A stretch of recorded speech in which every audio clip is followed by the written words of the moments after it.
Hi there, this is Coach AJ, and you're watching a new episode of Living Fully Fit. If you enjoy the content you're about to watch, make sure to subscribe down below. Also put a thumbs up on this channel to help support this channel. Let's dive into it.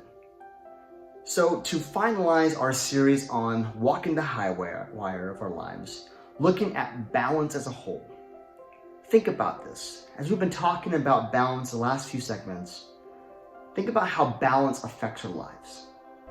Balance is not so difficult to achieve. It just takes persistence. It takes effort. It takes a conscious effort to achieve balance in everything. And if you think about balance as a whole, balance tends to affect every aspect of our lives. If our time is balanced, it affects our relationships, our work schedule, our mental health, all those things. They all interconnect. But the one we haven't talked about when it comes to balance is emotions. Emotions especially affects a lot more than we realize. Think about this. Think about when your emotions are out of balance.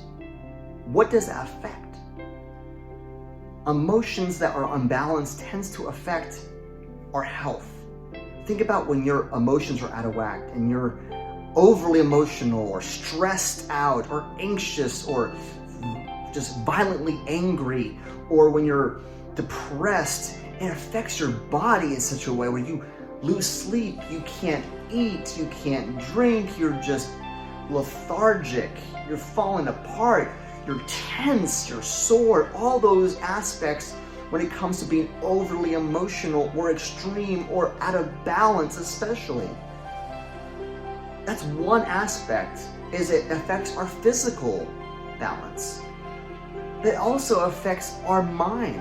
Our out of whack emotions tend to be an ongoing cycle. Our emotions affects our thoughts, and our thoughts affects our emotions, and it's this ongoing cycle over and over, round and around the bush we go.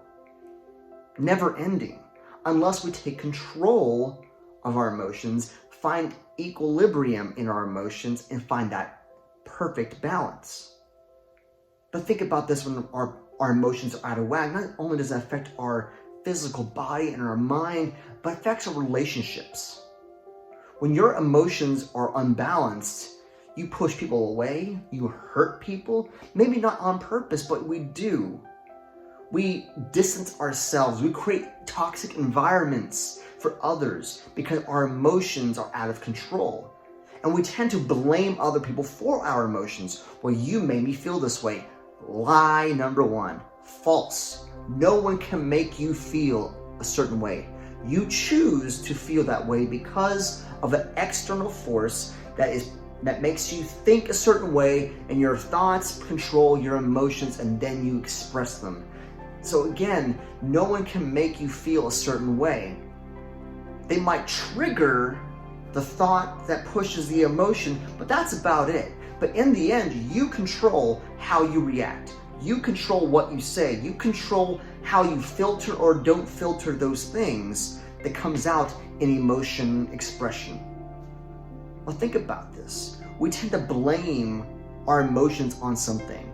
We either say to someone, well, you made me feel this way, or we say, I can't help by feeling this way. These are my feelings. I'm entitled to feel this way. And I get that, yes. We're entitled to have our thoughts and feelings, but that we're not entitled to express them any which way we want, because that's what gets us in trouble. Think about this: if we don't have good balance on our emotions, what could happen is you could lose your job. Yes, you are entitled to express emotions, but you're also entitled to lose your job because you express them in a very disrespectful, unbalanced way. So yes, you can easily go cuss out your boss, but guess what can happen? You get fired the next day.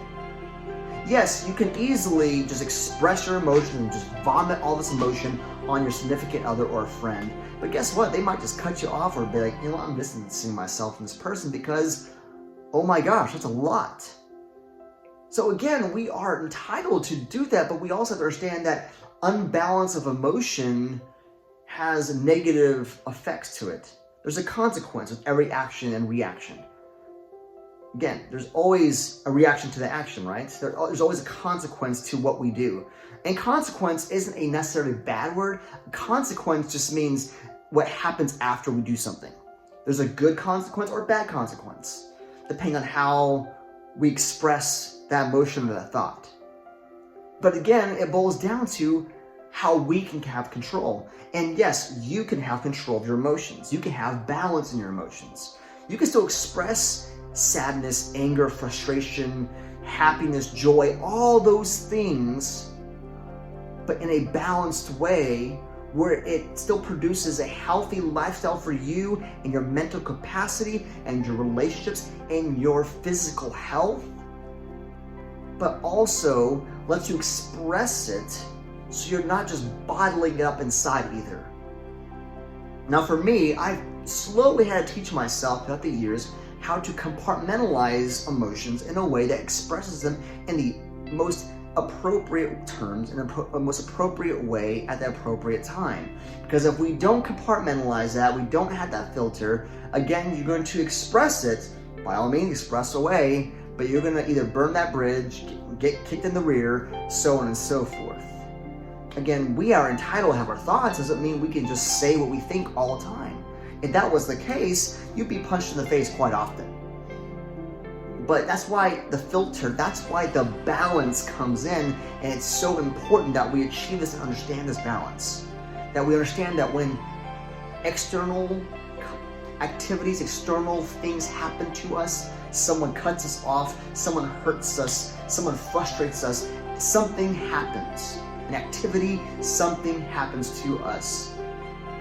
It's okay to think, but we should start with our thoughts and say, okay, because I'm thinking this, what is the best way to express this? And obviously, because I'm thinking this, I'm thinking they cut me off, how dare they? I'm expressing frustration and anger. Okay, what's an appropriate way to express my emotion? Maybe an appropriate way to express my emotion might be honking the horn, yes, to let them know hey, you cut me off, what's up with that?